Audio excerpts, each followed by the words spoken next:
மாறிடா எம்மானேசரே மாறாதவர் அன்பென்றார். இயேசு கிறிஸ்துவின் நாமத்தினாலே உங்கள் யாவருக்கும் என்னுடைய அன்பின் வாழ்த்துக்கள். இந்த காலை வேளையில் உங்களோடு கூட ஒரு முக்கியமான காரியத்தை குறித்து பேசுவதற்காக நான் வந்திருக்கிறேன்.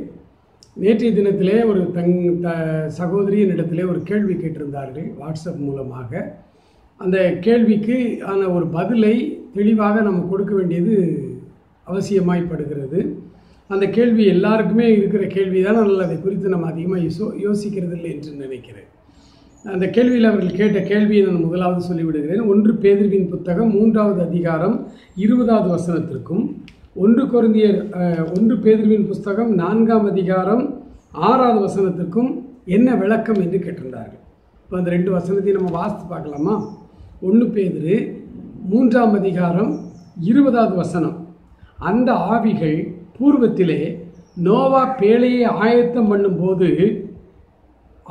பண்ணும் நாட்களிலே தேவன் நீடிய பொறுமையோடே காத்திருந்த போது கீழ்ப்படியாமல் போனவைகள். அந்த பேழையிலே சிலராகிய 8 பேர் மாத்திரம் பிரவேசித்து ஜலத்தினாலே காக்கப்பட்டார்கள். அந்த ஆவிகளுக்கு இவர் போய் பிரசங்கித்தார் என்று 19வது வசனம் சொல்கிறார். அந்த ஆவியிலே அவர் போய் காவலில் உள்ள ஆவிகளுக்கு பிரசங்கித்தார்.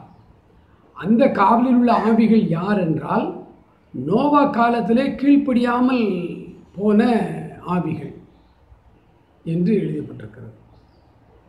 அடுத்து 1 பேதுரு 4ஆம் அதிகாரம் 6வது வசனம் என்ன சொல்லுகிறது? உயிரோடு இருக்கிற இதற்காக மரித்தோரானவர்கள் மனுஷர் முன்பாக மாம்சத்திலே ஆக்கினைக்குள்ளாக்கப்பட்டிருந்தும் தேவனுக்கு முன்பாக ஆவியிலே பிழைக்கும்படியாக அவர்களுக்கும் சுவிசேஷம் அறிவிக்கப்பட்டது.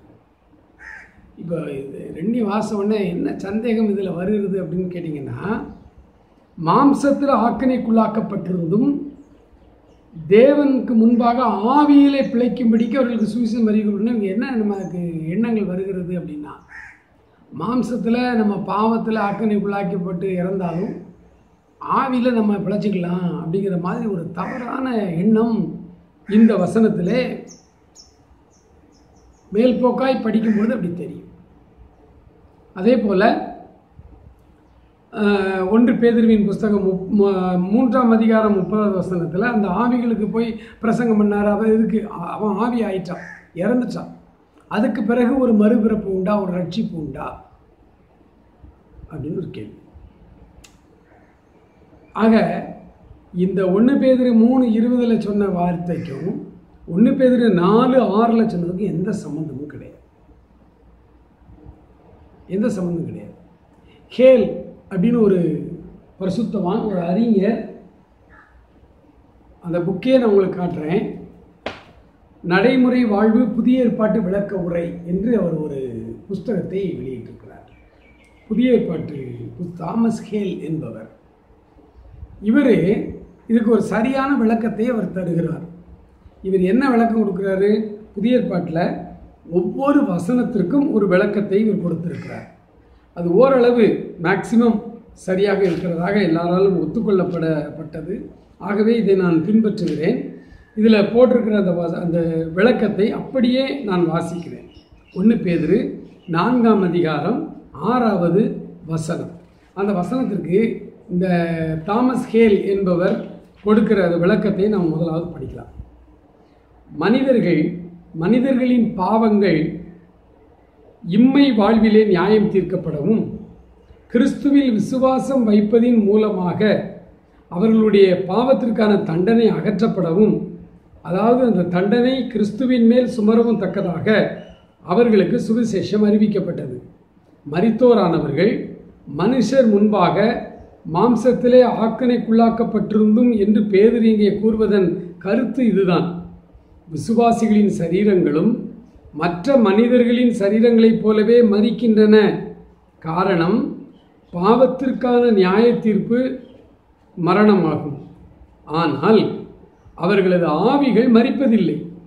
கிறிஸ்துவில் விசுவாசம் வைப்பதின் மூலமாக விசுவாசிகள் ஒரு புதிய ஆவிக்குரிய ஜீவனை பெற்றுக்கொள்கின்றனர். இது இம்மை வாழ்வில் ஆரம்பித்து முடிவின்றி தொடர்கிறது. அதாவது அவர்கள் தேவன் முன்பாக ஆவியிலே பிழைக்கின்றனர். ஆகவே கிறிஸ்துவை விசுவாசிப்பவர்களின் சரீரங்கள் மரித்தாலும் அவர்கள் நித்திய ஜீவனை பெறுவார்கள். ஆனால் கிறிஸ்துவை ஏற்றுக்கொள்ளாதவர்களோ மரணத்திற்கு பிறகு தேவனுடைய நித்திய நியாய தீர்ப்பை பெறுவார்கள், நித்திய தண்டனை அடைவார்கள். அப்போ இந்த வசனத்துக்கு மிகச்சரியான ஒரு விளக்கத்தை இந்த ஐயா கொடுக்குறாரு. இப்போ இவர் என்ன சொல்கிறார் அப்படின்னு கேட்டிங்கன்னா, 1 பேதுரு 4, 5, 6 அப்படி சேர்த்து வாசிச்சிங்கன்னா உங்களுக்கு புரியும். இந்த 5, 6ல் நீங்கள் பார்த்தீங்கன்னா, அதாவது மாம்சத்தில் அடைகிற மரணம், பாவத்தின் சம்பளம் மரணம். இந்த மரணம் எல்லாருக்கும் சொந்தமான முதல் மரணம்.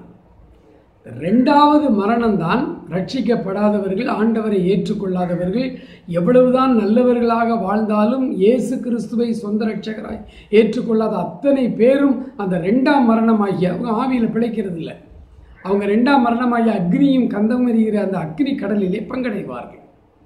முதல் மரணம் எல்லாருக்கும் உண்டு. அதுதான் இந்த இடத்துல 6வது வசனத்தில், மரித்தோரானவர்கள் மனுஷர் முன்பாக மாம்சத்திலே ஆக்கினைக்குள்ளாக்கப்பட்டிருந்தும் தேவனுக்கு முன்பாக ஆவியிலே அவர்கள் பிழைக்கும்படிக்கு ஏற்கனவே சுவிசேஷம் அறிவிக்கப்பட்டது. அவர்கள் உயிரோடு இருந்த காலத்திலே சுவிசேஷம் அறிவிக்கப்பட்டு அந்த சுவிசேஷத்திற்கு அவர்கள் தங்களை உட்படுத்தி கொண்டு ஒத்துக்கொண்டு இயேசு கிறிஸ்துவை சொந்த ரட்சகராய் ஏற்றுக்கொண்டு அவர்கள் அதன் பிறகு மரணம், மாம்ச சரீர மரணம் எல்லாருக்கும் பொதுவானது. அந்த மரணத்தை அடைந்தாலும் ஆவியிலே பிழைக்கும்படிக்கு அவர்களுக்கு சுவிசேஷம் அறிவிக்கப்பட்டது. இதே தான் ஐஸ்வர்யவான் கேட்குறாரு, லாசருவை அனுப்புங்களேன், அனுப்பி என் சகோதரர்கள் 5 பேர் இருக்கிறாங்க, அவங்களுக்கு சுவிசேஷம் சொல்லுங்களேங்கும் பொழுது அங்கே அவர்களுக்கு தீர்க்கதரிசிகளும் ஊழியக்காரங்களும் அங்கே இருக்கிறாங்க, அவர்கள் சொல்கிறதுக்கு செவி கொடுக்கட்டும் அப்படின்னு அங்கே சொல்லப்படுகிறது. உயிரோடு இருக்கிற காலத்திலேயே சுவிசேஷம் நமக்கு அறிவிக்கப்படுகிறது. அந்த அறிவிக்கப்பட்ட சுவிசேஷத்தை ஏற்றுக்கொண்ட பிறகும் கூட மாம்ச சரீர மரணம், ஆக்கினைக்குள்ளாய் தீர்க்கப்பட்ட அந்த மரணம், பாவத்தின் சம்பளம் மரணம் என்கிற அது எல்லாருக்கும் சம்பவிக்கிறது போல கர்த்தருடைய பிள்ளைகளுக்கும் சம்பவிக்கிறது. அவர்களும் மரணம் அடைகிறார்கள். இதில் தான் இந்த சாவாமைன்னு இப்போ பிரசங்கம் பண்ணிட்டு இருக்கிறாங்க நிறைய தம்பிமார், அதை தவறுன்னு சொல்கிறோம். எல்லாருக்கும் அந்த மரணம் உண்டு. ஆவியிலே மரணம் கிடையாது. ஆவியிலே 2ஆம் மரணங்கிறது என்ன? அக்னி கடலிலே போய் விழுறது தான் 2ஆம் மரணம். அந்த 2ஆம் மரணம் பெறாதவர்கள் எல்லாம் ஆவியிலே பிழைக்கும்படிக்கு சுவிசேஷம் அறிவிக்கப்பட்டதுனால அந்த சுவிசேஷத்தில் பிழைச்சிக்கிட்டாங்க. சரி, இப்போ இதை நான் சொல்லும் பொழுது 1 பேதுரு 3வது அதிகாரம் 20வது வசனம் இருக்குது பார்த்தீங்களா, அந்த சந்தேகம் வரும். அங்கே ஏன் இறந்து போன ஆவிகளுக்கு போய் பிரசங்கம்? இது கொஞ்சம் ஆழமான ஒரு ஆவிக்குரிய சத்தியம், அதையும் நான் உங்களுக்கு சொல்லிடுறேன். சரி, நோவாவுக்கு ஆண்டவர் ஒரு எச்சரிக்கை கொடுத்தார். அப்போ நோவா இருந்த இடத்துல பேழை கட்ட ஆரம்பிக்க. பேழைன்னா என்ன? கப்பல், மிகப்பெரிய கப்பல். அது எவ்வளோ காலம் ஆச்சு நமக்கு போடலை. அந்த கப்பல் கட்டுற அந்த தொழில் நடக்குது. 3 மகைமாறு, மருமகாமாறு, மனைவி, நோவா, 8 பேர் அந்த ஒர்க் பண்ணுறாங்க, பேழை ஆயத்தம் பண்ணுறாங்க. இப்போ பேழை இங்கே ஆயத்தம் பண்ணுற அந்த காலகட்டத்தில் நோவா பிரசங்கம் பண்ணுறார். அந்த மக்கள் அந்த ஏரியாவில், அந்த ஊரில் இருக்க மக்களுக்கு, அவருக்கு என்ன காரா பைக்கா எல்லா இடம் போகிறதுக்கு. அன்றைக்கு இருந்த நாட்களில் பூமி எங்கும் மக்கள் சிதறி இருந்தார்கள். பூமி எங்கும் சிதறி இருந்தாலும் சொல்ல முடியாது. நோவா காலத்தில் நிறைய ஏரியாவில் மக்கள் பலுகி பெருகி இருந்தார்கள் அப்படி சொல்லலாம். ஏன்னா காயினுக்கு பொண்ணு தேடுறது அந்த காலத்திலே கூட கிழக்கு தேசம், நோத் என்கிற அந்த தேசத்தில் போய் பெண் கொண்டான் அப்படின்றது மக்கள் பெருகி இருக்கிறாங்க, நிறைய பெருகி. எல்லாருக்கும் சுவிசேஷம் சொன்னாரா நமக்கு தெரியாது. ஆனால் அந்த பேழை கட்டுற அந்த ஊரில், அந்த ஏரியாவில் இருக்கவங்களுக்கு சுவிசேஷம் சொல்லியிருக்கிறார். அப்போது ஜலப்பிரளயம் எல்லாரும் செத்து போனாங்க. ஒரு முறை கூட இயேசுவை பற்றி கேள்விப்படாதவர்களும் இறந்தார்கள். இந்த நோவாவின் காலம் என்பது நியாயப்பிரமாணம் கொடுக்கப்படாத காலம். த பீரியட் ஆஃப் கான்சியஸ்னஸ், மனசாட்சியின் காலம். அப்போ இந்த மனசாட்சியின் காலத்திலே வாழ்கிறவர்களுக்கு என்ன நியாய தீர்ப்பான்று கொடுக்கிறார்? அவருடைய உள்ளத்தின் அடிப்படையிலே, மனசாட்சியின் அடிப்படையிலே. ஆகவே தான் நோவா தன் காலத்தில் இருந்தவர்களுக்குள் உத்தமனும் சன்மார்க்கனும் ஆண்டவருக்கு பயந்தவனுமாய் இருந்தான் என்று வேதம் சொல்லுகிறது. தன் காலத்தில் இருந்தவர்களுக்கும், அன்றைக்கு வாழ்ந்த மக்கள், அவர்களுடைய மனசாட்சிக்கு தக்க அவர்களுக்கு நியாய தீர்ப்பு உண்டு. இப்போ ஒரு முறை கூட கேள்விப்படாமல் இறந்து போயிட்டாங்க. இவர்களுடைய ஆவிகள் எல்லாம் அங்கே காவலில் வைக்கப்பட்டிருக்க. காவலில் ஒரு இடம், அது என்ன நம்ம தெரியல, அதில் டீப்பாக போக வேண்டாம், அது பைபிளில் வெளிப்படையாக கொடுக்கப்படலை. அந்த காவலில் உள்ள ஆவிகளுக்கு போய் ஆண்டவர் பிரசங்கிக்கிறார். அவர் மரணம் அடைகிறார், அவருடைய சரீரம் கல்லறையிலே அடக்கம் செய்யப்படுகிறது. ஆனால் அவருடைய ஆவி உயிர்ப்பித்துக்கப்பட்டு அவருடைய ஆவியிலே அவர் போய் பிரசங்கம் பண்ணுகிறார். அந்த ஆவியில் போய் அந்த 2-3 நாள் அவர் போய் அந்த காவல் அறையில், இது என்ன பிரசங்கம், இது எதற்கு?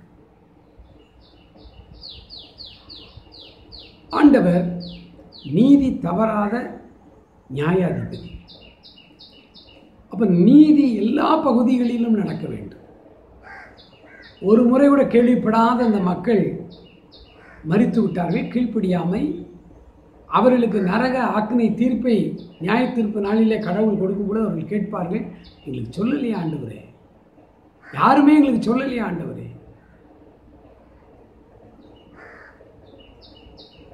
இப்போ நம்முடைய புறம்பான இந்த மனிதனை கட்டுப்படுத்துவதற்கு ஒரு மூளை, நாம் இந்த உலக பிரகாரமாய் படிக்கிற கற்றுக்கொள்ளுகிற எல்லாம் மூளையிலே பதிவாகி இந்த மூளை நம்முடைய சரீரத்தை நடத்துகிறது. மூளை சொல்லுகிறபடி சரீரம் இயங்குகிறது. இந்த மூளையில் ஒரு அறிவும் இல்லாதவங்கள முட்டாள்னு சொல்கிறோம். நிறைய படிக்கிறோம்.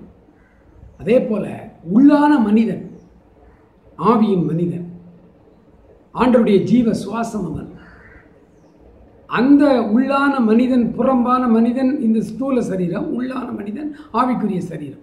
இந்த உள்ளான மனிதனை, அந்த உள்ளான மனிதனுக்கும் கை காலு கண் எல்லாம் இருக்கிறதே, அந்த மனிதனை இயக்குவதற்கு ஒரு மூளை வேணும். பார்த்தீங்களா? அது பேர் தான் ஆன்மா, இன்டலெக்சுவல், ஆத்துமா.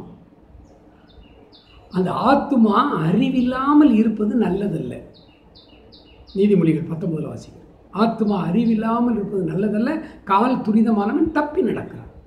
அப்போ அந்த ஆத்துமாவில் ஒரு எடிஃபிகேஷன் உண்டாக வேண்டும், ஒரு அறிவு உண்டாக வேண்டும். ஆவினா என்ன, ஆத்துமானா என்ன? ஆவியில் அவங்களுக்கு சில காரியங்களை கற்றுக்கொள்ள வேண்டும் அவர்கள். அப்போ நமக்கு கற்றுக் கொடுக்கப்படுகிறது. ஆலயங்கள் இருக்கிறது, பிரசங்கங்கள் இருக்கிறது, ஊழியர்கள் இருக்கிறார்கள், தீர்க்கர்கள் இருக்கிறார்கள், ஆவிக்குரிய காரியங்களை கற்றுக்கொள்கிறோம். பிற மதத்தவர்கள் அவருடைய மதங்களிலே பல ஆவிக்குரிய காரியங்களை கற்றுக் கொடுக்கிறார்கள்.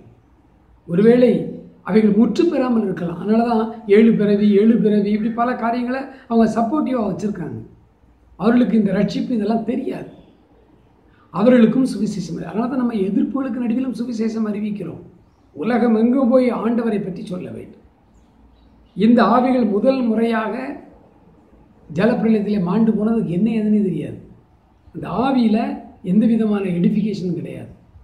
அந்த அறிவை உண்டாக்கினா தான் அவர்களுக்கு நியாயத்தை கொடுக்க முடியும். அவங்கள பரலோகத்துலாம் சேர்க்க முடியாது. ஆனால் பெரும்பாலான பரிசுத்தவான்கள் என்ன சொல்கிறாங்கன்னா, அந்த இறந்து போன ஆவிகளில் குறிப்பிட்ட வயதுக்கு கீழே சிறு குழந்தைகள் அவர்கள் அப்படியே பரலோகத்துக்கு வந்துடுவாங்கன்னு சொல்கிறாங்க. எந்த அளவுக்கு அந்த கருத்து எல்லாரும் ஒப்புக்கொள்ளப்படுகிறது அவ்வளோதானே ஒழிய அது ஒரு ஹைபாத்திசிஸ் தான். அதுக்கு வேதத்தில் தெளிவான விளக்கம் இல்லை. ஆனால் மற்ற எல்லா கீழ்ப்படியாத ஆவிகளுக்கும் எடிஃபிகேஷன் கொடுத்தாகும். அது தேவ நீதி.